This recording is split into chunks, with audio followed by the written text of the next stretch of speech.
There's old and new Eminem. Definitely. I Talking about the song Stepdad. You're talking about beating his stepdad's brains in with a baseball bat. It's something we all idolize and dream about. Anyways. I have decided, because you just said whatever you said, my name is what? What'd you say? Alfred Hitchcock. It's like a little like, I know, it's in the... It's one of the interludes off the album. Yeah. It's pretty cool. I've just come to the conclusion that I'm not going to respond to any name except for Bane from this day forward. So for those of you who don't know, then you don't know. I know, right? JD, or excuse me, JJ was my nickname. Almost everyone called me that in California because Jonathan is my real name, but I go by Jack, so they just said, fuck you, we're gonna call you JJ. JJ is a cool name, you know, it's less, it sounds more dangerous and sketchy than just Jack. Jack sounds just so innocent and cute, you know, so it's also a manly name. There's not, you're gonna have a Jackie, but. Do you remember Herm Dominguez? Herm Dominguez, I dude, don't shout know if out he Herm. listens to this podcast, but he We'll have has to, got a nickname for me that was pretty fucking hilarious. What was it? I don't know if I should say it. Yeah, you probably should. Or you could just kind of morph it. I mean, this is free speech, right? This is free speech. Oh, we did. He's We did. He's called me T-Money Big Dick Smith. I like that nickname. Oh my god. Yeah, I wasn't gonna I say. still remember that. I haven't That's seen hilarious. I haven't seen him for like 2 years. Yeah, I moved away and got married. Yeah, Good for man. him. He's coaching football. I'm killing it. Hell yeah. The one that I wasn't gonna bring up, but now since you said that, I feel like fuck it, whatever, because I just cussed there too. You know what? This is free speech. It is, I don't and like you gotta- censoring shit. Yeah, you know, this Fuck is not an censoring. act either. Like, this is just how Tara and I will talk with each other. It's not like we're not at school. We're not trying to be preppy boys here during the podcast. But when I got to California as a freshman, around all the upperclassmen, juniors, seniors, sophomores, and other freshmen in my, other freshmen on campus, either in my classes or on the, in the gym or on the fraternity that I was in, I was almost always the biggest person. You should try taking that thing off your mic because that may have been causing That's issues. true. That's also, true. Also, you I don't know if you have to be that close to the mic either. You may have. You're right. I don't know. I'm not sure. I just want to try it. We're trying to figure out the We're good trying- audio because The last podcast was good. I listened to the whole podcast the other day with Andres and no audio issues whatsoever. And Zoom came in. yeah, I'm glad the mic can pick up my just stunning voice. So You have a powerful voice, I do. and I think sometimes. well, the mic's what's weird is it's all because of my public speaking. yeah. Even with a mic, when you're in a gigantic auditorium with 1,000 people in the audience, you can't be subtle and quiet. Long story short, I was called It's not bad. a big ass corn-fed motherfucker because they thought, oh, you're from Kansas, you most likely eat corn, and I was gigantic, Yeah. and they hated it. So that was a good nickname. Weirdly enough, Skillet was another nickname because I was always Skillet because during sports I was always on fire. I was thinking the band Skillet. Skillet, They dude. suck. I was always on fire. Sorry. Anyways. Well, yeah. So, what is this episode 8 now? Yeah, this is Speaking episode of the- number 8 of Try Out Health podcast, and this episode is going to be mostly talking about performance nutrition, athletic, for Yes, sir. athletics, high level athletes, CrossFitters. Any sort of athlete or just someone who moves their body regularly at a high level. That's kind of my forte, anyways. Yeah, I agree. We talk a lot about beginners, and that's really important, and we'll definitely be touching on that more in many more episodes down the road. But for sure, want to kind of start, moving the needle towards performance athletics, performance nutrition, stuff like that. That's kind of like what my sort of passion is. It also is who you're around. I mean, you're not around people who are just walking in to the gym or eating healthy or working on their mindset for the first time. I mean, you're around, especially at the gym we've been going to, in Olathe, Kansas, just for so many years, how many high-level athletes are there? Yeah. And also just other people you're around. We talking to Andres, he's no beginner. He's a high-performance athlete. So I think partly you love it and your expertise, and correct me if I'm wrong, is also just because, one, you're one of them, and you're around people who would be considered a high-level mover, athlete, whatever you want to call it. For me, it's like I don't compete, but I'm really passionate and really interested in the way athletes train, specifically, one of my biggest interests actually is like watching UFC fighters train in their training camp, and I like all the weird sciencey stuff, like what are they doing for the nutrition, who's their nutritionist, you know. Learning about the What's, nutritionist is super fascinating. George, I just listened to there's a podcast with a guy named George Lockhart. I know his name, yeah. I've heard really fantastic. He deals with all the weight cutting and stuff with a lot of these fighters, but you know, high level guys like Deontay Wilder and Conor McGregor. I love all that weird science stuff. Like, what are they doing for nutrition? You know, what's their strength and conditioning protocol? I like all that stuff. So, but even with CrossFit, since both of us work out of the really very competitive CrossFit gym here in Olathe, Kansas, CrossFit on Track, a lot of those athletes, you know, CrossFit in itself it's a very highly glycolytic activity. It's very explosive. Especially if you're, you know, competitive and good at it. I mean, you can't, I mean, the level of movement and strength and mobility that you have on a regular basis is just way above the general gym goer. Yeah. There are obviously people at On Track who are not trying to do anything at the gym besides just move and stay healthy. Absolutely. But there's a large number of people like you and I who are in better shape than most athletes in general. I mean, you know, you don't compete, but it's not because you can't. You know what I mean? I mean, that's just the level of athlete and conditioning and fitness you have. Yeah. I'm not really engaged a whole lot in the CrossFit, I guess, community sense, as I am engaged in more just, you know, nutrition for performance and strength and conditioning in general. I am in the, I guess I am in the CrossFit community a little bit. Yeah. I'm not really super immersed in it. Like, I'm not really following the CrossFit games super closely anymore or anything like that. But I am around really high level athletes like Brian Stites and Janelle Schaefer and people like that.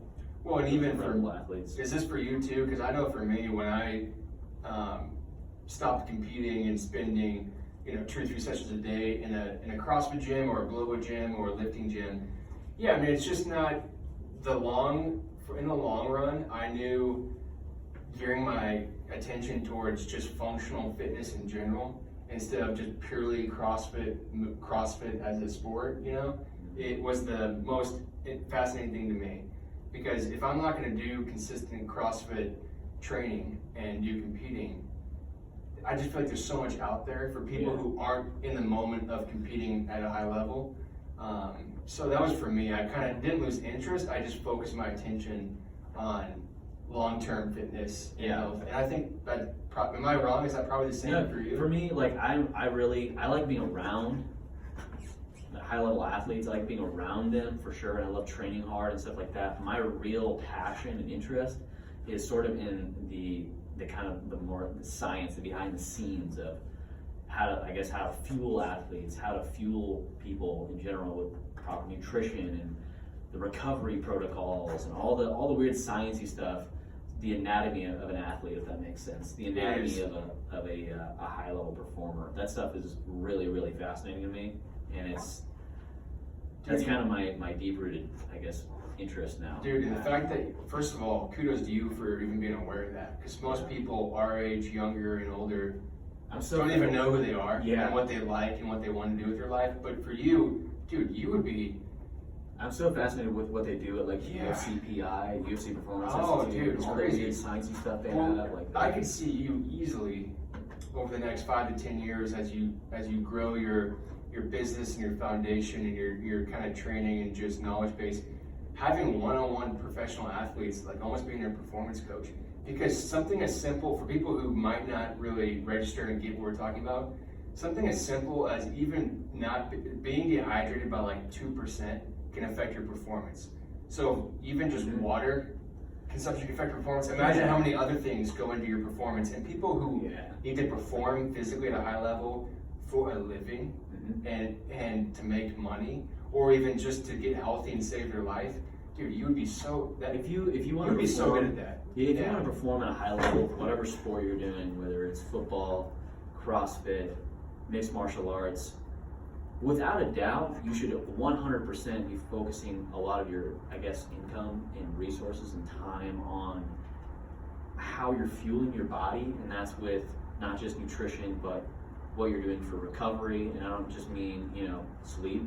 It's obviously important we talk about that, but there's tons of other things you can do for recovery, nutrition, hydration. I think a lot of people, one thing we're going to touch on in this episode for sure is, for sure, athletes, high-level athletes probably need to be, not probably, they definitely need to be consuming some sort of quality carbohydrate, specifically around the time of their training, so they can really fuel that glycolytic activity with glycogen. Another thing people need to be really conscious of is their hydration. I think a lot of people don't understand hydration really. I think it's sort of a weird subject because people are like, oh, just drink more water. But a lot of the water we have, especially if it's tap water, you're drinking.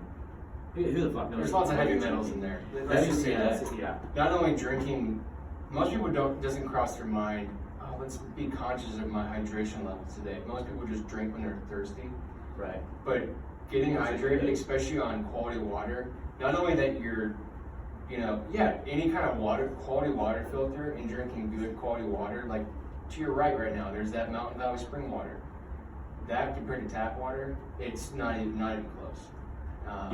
So just specific things like that is so interesting. Now, ideally, obviously I usually just buy one of these Mountain Valley spring waters and I refill it. We have a filter at the gym, but even filtered water you gotta be careful with too, because if you're filtering water, you're filtering out a lot of essential minerals. I mean, ideally, in an ideal situation, you'd have a well in your backyard, or you'd be able to just buy Mountain Valley spring water, by the gallon, but it's just not feasible.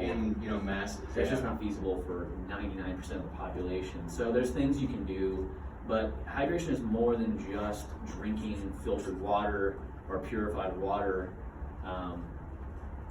There's so much more that goes into it. Electrolyte balance is so crucial for performance, your recovery from training, your overall cognition.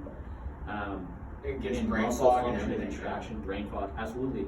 And that's what you say, the muscle function? Yeah, muscle contraction, muscle function, yep. With potassium and magnesium and sodium.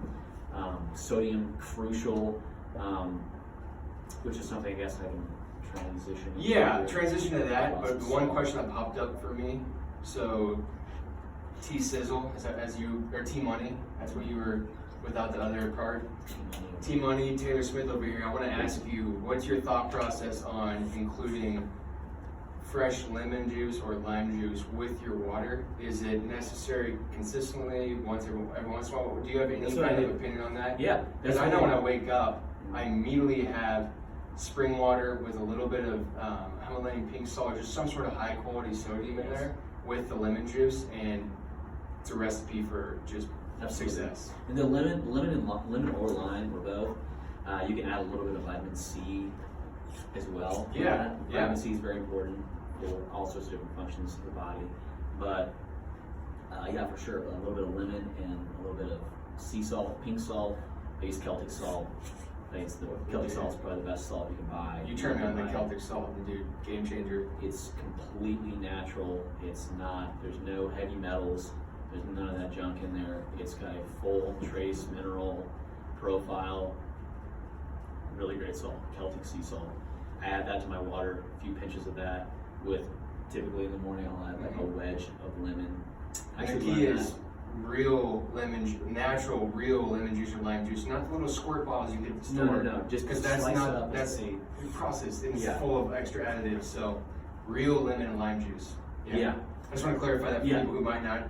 Because I know in my house there's always a little container of lemon juice, but it's not the same as straight water. I think people are like, oh, that's weird. Why are you adding salt, to your water? But really, I mean, or salt in general. Most people hear sodium and they're like, oh, you don't want sodium at all. Yeah, I really want to talk about salt because let's get into it right now. Especially let's get into the weeds on active salt. Performers. I think there's been a lot of there's been a lot of research, I guess. A lot of false research, I guess, that's come out about salt. A lot of people think that sodium is really bad for you, and it's actually not bad for you. It's actually crucial. You always hear, you hear that saying, are you worth your salt? Literally, wars have been fought over salt in the past. That's actually funny. I was just thinking about that. Yeah, and I mean, humans from ancestral tribes would drink the blood of animals, which human blood contains about 3,200 milligrams of sodium per liter, which is crazy. when you saying salt, most people will have a negative opinion about it. Most people. It's kind of the same thing with any sort of thing with nutrition. Right. You learn from people you're born and raised with. So your parents who probably aren't nutritionists or nutrition scientists or whatever, they just know what they learned from their parents or they learned from an ad, people promoting stuff to make money. It doesn't mean it's true, you know. And obviously, there's other things besides sodium, you know, like fats and proteins and stuff. But that's part of the bad rap it gets, is just this generational lack of knowledge on it. Yeah, and the biggest thing with salt people hear about is salt causes high blood pressure. But really, what you need to be thinking about is where are you getting your salt from, number one, and two, what else is attached to that food? Are you just consuming, you know, a devour meal, frozen entree, you know, or whatever, TV dinner, Stouffer's frozen entree that's got, you know, a shitload of, you know, sugar and carbs and fat and sodium, and that's the stuff that's going to cause high blood pressure, not salt. So in really, let's see, what was I talking about? I said human blood contains about 3,200 milligrams of salt per liter. Your kidneys actually filter about a teaspoon of sodium every 5 minutes, which is crazy. I would know that because of my kidney function issues, that's 100% true based on also every KU doctor I work with. So that's remarkable to hear that. When I learned that, not only did it make me realize how important quality sodium, because not all sodium is equal, and not all salt is equal, but the salt that we've been talking about, the pink Himalayan salt, the Southern salt, but just the fact how important it is. So important. Yeah. People, I think you can lose up to like I think it's like a teaspoon per hour. Actually, and to give people an idea of how much a teaspoon is, it's about 1,000 milligrams of sodium per hour lost. I think it's about that much during every hour of working out. So through sweat, you actually lose quite a bit of sodium. And if you're doing stuff like sauna, which I do regularly, same here, weekly, you really need to be conscious of your salt intake. You really do. Salt is definitely definitely a performance enhancer. Well, it's very good for you. Why do you think people back, I don't know when it was, but back in the 60s, 70s, or 80s, why do you think Gatorade came out? Because it had good sodium. I know there's sugar and stuff. Yeah, Gatorade, but initially, I'm not promoting Gatorade, but they initially only were drinking water for sports events. Then they started formulating drinks that you consume that have electrolytes and sodium for during and after sporting events. So that was kind of the start of people's knowledge growth on sodium. Because they wouldn't be adding in those things if they were just pointless. Did I say you lose a teaspoon of salt per hour? It's about half a teaspoon of salt per hour of exercise. The whole electrolyte craze, it's definitely been marketed in the wrong way. A lot of companies, as you said, Gatorade, definitely the wrong way. Gatorade contains a lot of sugar, and other added chemical ingredients that you can already pronounce. The biggest electrolytes, the three most important electrolytes: sodium, magnesium, potassium. And there's different sources of magnesium. We can talk about some of those, but for sure you can be conscious of your potassium and your sodium. Where do you get potassium from? What food sources or drink sources? Potassium. I know for me it's some coconut water, some banana. Stuff like coconut water and bananas do have potassium. There's definitely fruits and vegetables that contain potassium. Meat actually contains a lot of potassium, believe it or not. Organ meats, muscle meats contain potassium. A lot of potassium actually in muscle meat. Do you supplement with it? No, I don't either. I don't mess with potassium supplements. It's one of the easier. I agree, and for me, based on my own experience, it's one of the easier things to get through food consumption. Absolutely, it's way harder to get enough magnesium and zinc and B12 and other things through food alone. Whereas potassium for me is one of the easier things to get to my good numbers with. And I think that's universal for anyone who eats a whole food diet of any kind of food, but as long as it's not processed. Magnesium, so there's different sources of magnesium. I think one of the best, it's probably a good idea for people to supplement with magnesium, because typically human beings would have gotten magnesium through, believe it or not, water. Magnesium used to be found in trace amounts through spring water and stuff like that, but most of the water we drink now is relatively devoid of a lot of these natural minerals, The nutrient density is the nutrient way is less. completely different now. Well, and if you go to a vitamin shop, you go to the magnesium section, you see 3 or 4 different types of magnesium that you can get. And for most people, they probably only think, oh, there's just plain magnesium.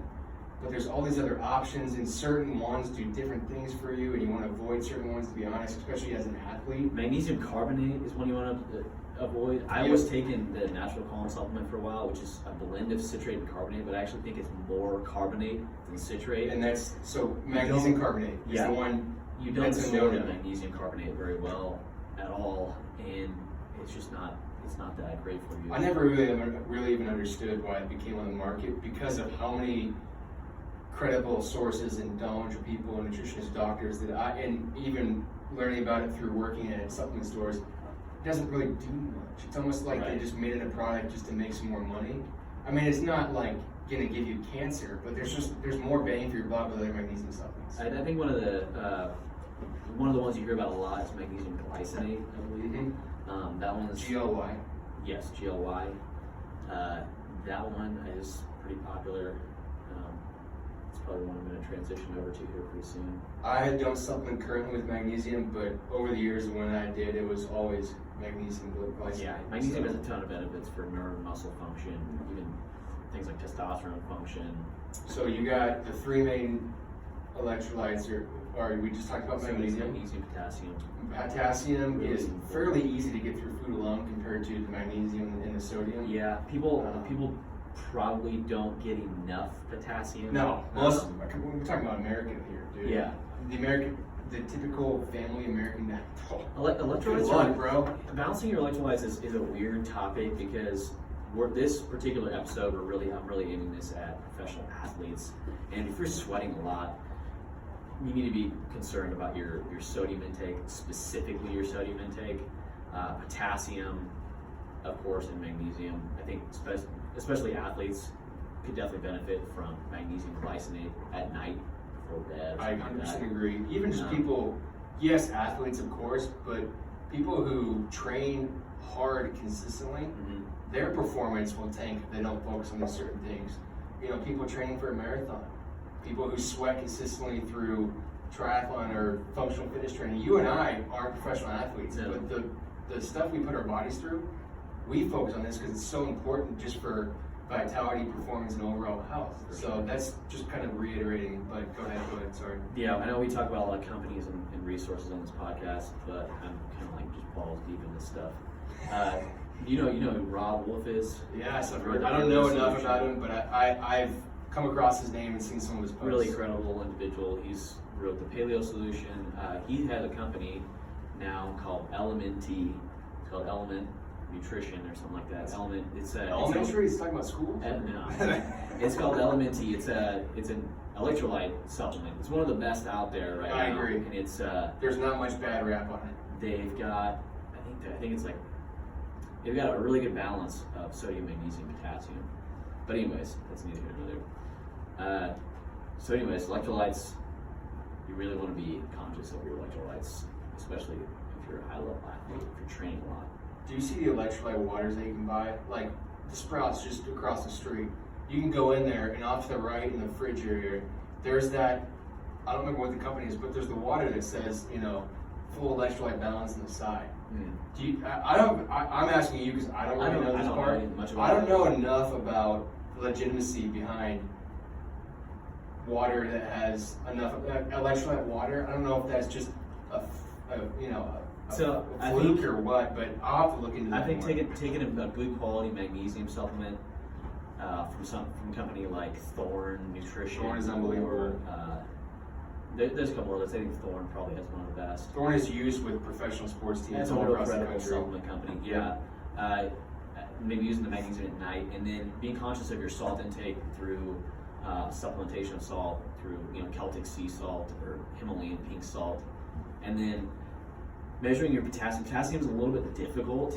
I think making sure you're eating enough quality meats and fruits and vegetables.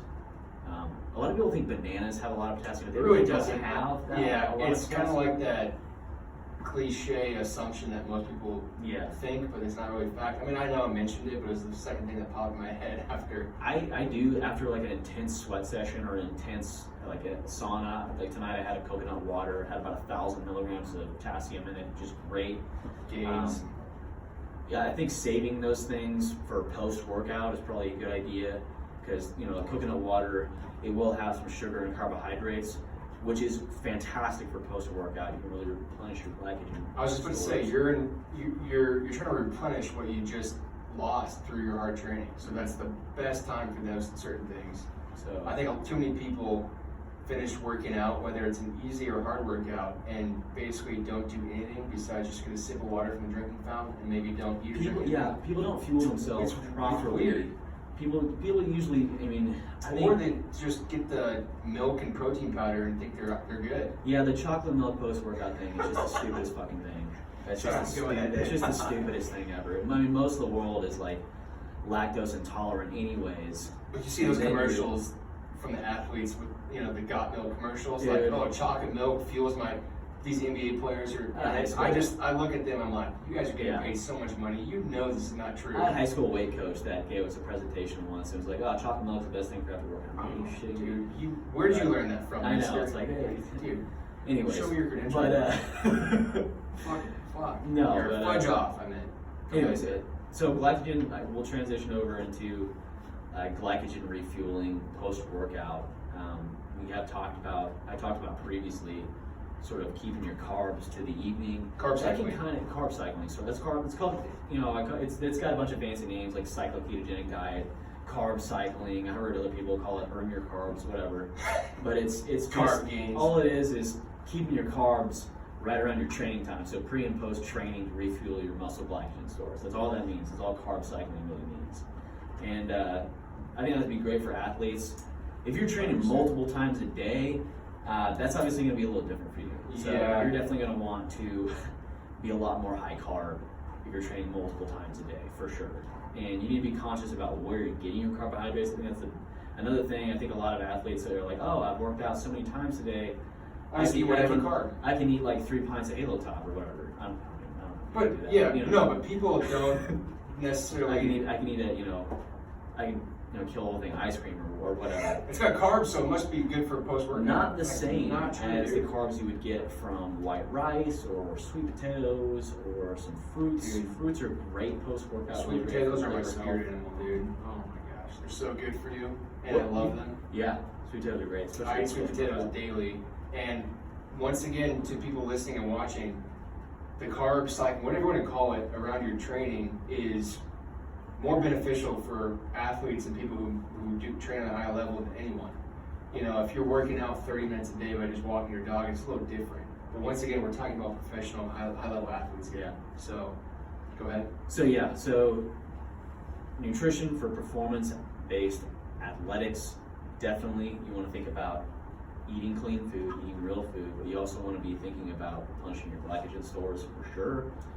So with things like some quality fruits, especially post-workout, it's really good for your recovery and refueling those glycogen stores.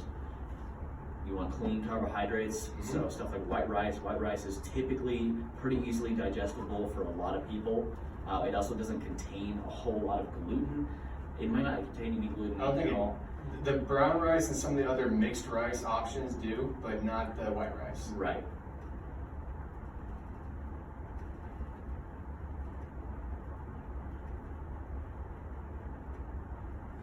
So yeah, so the brown rice I think has the husk and the white rice It does does. not. Correct. So I think a lot of people can have some gut distress with stuff like gluten.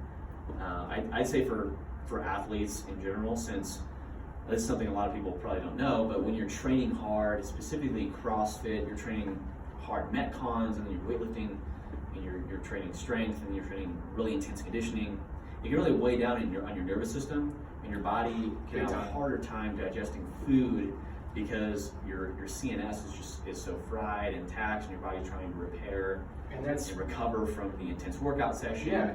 So it can take away. That's why a lot of athletes will experience like some gut distress and some gas issues That just proves why you need to eat whole, clean foods, because your bodies are going to have a hard time digesting the food. So eating something that's got a million chemicals from a wrapper or processed something, you know, is going to make that even harder. Yeah. So, what kind of rice? So I eat long grain white rice or some sort of basmati sometimes, but that's because there's so many different kinds. What do you? I don't eat a whole lot of rice, but I do white rice though. I'm totally fine with white rice. I do specifically the white long grain rice. And I honestly just get it. You can microwave it. I don't like getting rice uncooked. It's just such a long process. Yeah. So go ahead, sorry. So yeah, those are the two biggest things for athletes. And if you're training multiple times a day, this is kind of a short episode today, but I really want to touch on. Yeah, wrap it up. Wrap this baby up. Put a bow on it. Also wrap it up a little bit. Oh yeah, sorry. Go ahead. The biggest thing for athletes, you want to eat real food. You want to be making sure you're refueling your glycogen sources, your glycogen stores rather, post training session. Can't talk. And that goes for any kind of athlete, whether you're endurance, strength, or both. Exactly. Yep. And if you're training multiple times a day, really concentrate on eating real food, replenishing your glycogen stores with quality carbohydrates like sweet potatoes, and fruits, and white rice, instead of a hamburger or pizza or something like that. Or white French fries. Wonder Bread or something. Yeah, French fries. Just because you're training hard doesn't mean that does not necessarily mean that you should eat whatever you want. I think people get that. If you want to be an athlete at the highest level, if you look at the guys who are killing it in the world of athletics, whether it's mixed martial arts, high level CrossFit, guys like Matt Fraser or Conor McGregor, football, tennis, you name it. Football, tennis, their diets are on point. A lot of them have nutritionists. Their recovery is on point. We'll talk about recovery from high level athletics in a different episode because I've got tons of techniques that I've learned. Some of these are not easily accessible to a lot of people. Some of them we've talked about before, but so anyways, yeah. Yeah, I think I don't think I always say that too much, but I 100% agree, and I feel like the one thought I was thinking of is like you said, the performers and the athletes who are at the highest level, the best athletes in their sport, are the ones who have the full spectrum, but specifically with their nutrition. They're not, there's the people, some of the athletes who have played the longest, like Brady, who I'm not obviously a fan of as a football player, but the fact that he's playing in his 40s, it's not because he's eating just junk food or just burgers and fries every day and then a bunch of eggs and bacon in the morning. I mean, he's really fired up and on point with his nutrition, and that goes for anyone of that. Roger Federer is so old, but he's still one of the best players on the planet, dude. The French tennis player. He's got one of the cleanest diets on the tour, and I don't think it's no fluke that he's playing when he's almost 39. Absolutely. Yeah, if you really want to take your performance to the next level, we're not talking about, obviously a lot of these guys are spending, a lot of these high level performers who are making millions. Close to $1 million a year. They're spending a lot of money on their nutritionists and strength conditioning coaches and recovery practices and all this stuff. If you're an athlete that's not making a lot of money right now, but you're looking to compete or you're competing right now, things that are really going to make a difference for you are obviously your sleep. We've talked about that before. It's huge for athletic recovery, huge. But your hydration, like we talked about earlier in this episode, your sodium, magnesium, and potassium electrolyte balance, that is crucial. People really underestimate that, and especially they don't think about it. Or even everyday gym goers, they'll go hit a hard training metcon, they'll hit a CrossFit workout, strength and conditioning session, and they'll go home and they won't replenish those electrolytes, and maybe they won't replenish the right kind of carbs. Excuse me.